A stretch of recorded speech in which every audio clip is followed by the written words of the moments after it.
அஸ்ஸலாமு அலைக்கும் வரஹ்மத்துல்லாஹி வபரகாத்துஹு. அல்ஹம்துலில்லா. இன்னைக்கு நம்ம எதை பற்றி பார்க்க போகிறோன்னா, நம்ம எல்லாருக்குமே ஒரு விஷயம் ரொம்ப பிடிக்கும். அந்த விஷயத்தை நம்ம என்னைக்காச்சும் ஒரு வாட்டியாவது பார்த்துருவோமா அப்படின்னு ஒரு ஏக்கத்தோடவே இருப்போம். அது என்ன அப்படின்னா, நம்ம காபாவை தான். காபாவை நம்ம வாழ்க்கையில் ஒரு தடவையாச்சு பார்த்துட மாட்டோமா அப்படின்ற ஒரு எண்ணம் நம்ம மனசுலே இருக்கும். அது மட்டும் இல்லை, நம்ம இன்னொரு விஷயத்தையும் யோசிப்போம். நிறையா பேர் ஹஜ்ஜிக்கு போகிறாங்க. அவங்கள மாதிரி நம்மளுக்கும் அல்ல இந்த பாக்கியத்தை தருவான்னு நம்ம ரொம்ப ஏக்கத்தோடவே உட்காந்துருப்போம். இதற்கு நம்ம நபி ஸல்லல்லாஹு அலைஹி வஸல்லம் விஷயத்த சொல்லியிருக்காங்க.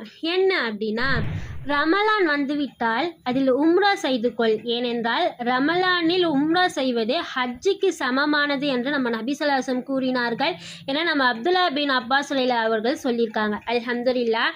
இன்ஷா அல்லாஹ் நம்ம அனைவருக்குமே ரமலானில் உம்ரா செய்கிற பாக்கியத்தை அல்லாஹ் நம்ம அனைவருக்கும் தந்தருள்வானாக. ஆமீன். இறைவழி செல்வம். அஸ்ஸலாமு அலைக்கும் வரஹ்மத்துல்லாஹி வபரகாத்துஹு.